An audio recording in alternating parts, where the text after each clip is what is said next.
property. About it is the measure of the resistance to flow. About this viscosity കണ്ടുപിടിക്കുന്നതിനുള്ള an apparatus called Redwood viscometer. അതായത് ആ viscosity നമ്മൾ പറയുന്നത് redwood സെക്കൻഡ്സിലാണ് നമ്മൾ ആ time പറയുന്നത്.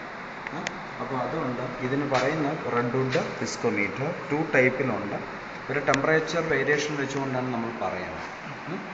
അപ്പോൾ ഇത്ര ടെമ്പറേച്ചർ വരെ ഉള്ളത് റെഡ്വുഡ് വിസ്കോമീറ്റർ 1, ഹയർ ടെമ്പറേച്ചർ ഏത് ടെമ്പറേച്ചർ ആയാലും വിസ്കോമീറ്റർ 2 പക്ഷേ വിസ്കോമീറ്റർ 1 ഇവിടുത്തെ ഓർഫൈസിൻ്റെ ഡയ കൂടുതലായിരിക്കും.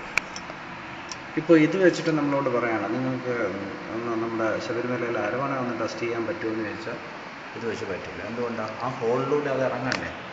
ഈ നമ്മളിപ്പോൾ ഓയിലൊക്കെ ആണെങ്കിൽ ആ ഹോൾ സഫീഷ്യൻ്റാണ്, ഡയ സഫീഷ്യൻ്റാണ്. അതുവഴി എന്ത് ചെയ്യും? വണ്ണിന് കുറവായിരിക്കും, 1 ഡയമീറ്റർ കൂടുതലായിരിക്കും. ഇതൊരു 0.3 ഒക്കെ ഉള്ളൂ, അതിനൊരു 0.5 ഉണ്ട്. അപ്പോൾ നമ്മളിപ്പം ഇത് ടെസ്റ്റ് ചെയ്യാൻ വേണ്ടി ഇപ്പം നമുക്ക് ശബരിമല അരവണ ടെസ്റ്റ് ചെയ്യാൻ വേണ്ടി വന്നപ്പോഴാണ് നമ്മൾ പറ്റാത്തത്. നമുക്ക് എന്ന് വെച്ചാൽ കൊടുത്തു കഴിഞ്ഞാൽ എന്ത് ചെയ്യും? അതിൻ്റെ ഇതെല്ലാം വന്നിട്ട് റൈസ് അവിടെ വന്ന് കിടക്കില്ലേ.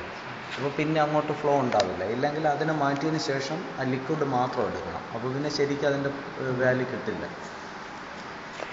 അപ്പോൾ ഇവിടെ എന്ത് ചെയ്യുമെന്ന് വെച്ചാൽ ഈ ബാത്തിൽ നമ്മൾ എന്ത് ചെയ്യുന്നു? ഇതിനകത്ത് ഇൻസൈഡിലൊരു ഹീറ്ററുണ്ട്. ഈ ഹീറ്ററാണ് വാട്ടറിനെ ഹീറ്റ് ചെയ്യുന്നത്. ആ വാട്ടറിൻ്റെ ഹീറ്റാണ് നമ്മൾ എന്ത് ചെയ്യുന്നത്? ഓയിലിലേക്ക് ട്രാൻസ്ഫർ ചെയ്യിക്കുന്നത്. അപ്പോൾ ഈ കോപ്പർ ബാത്തിൽ നമ്മൾ എന്ത് ചെയ്യുന്നു? ഓയിൽ എടുക്കുന്നു. ഈ പിൻ പോയിൻ്റ് ഉണ്ടല്ലോ, ആ പിൻ പോയിൻ്റിലെ ലെവൽ വരെ ഏത് ഫ്യൂവലാണോ നിങ്ങൾക്ക് ടെസ്റ്റ് ചെയ്യേണ്ടത് അതെടുക്കുന്നു. അപ്പോൾ ആദ്യം നമ്മൾ എന്ത് ചെയ്യുന്നു?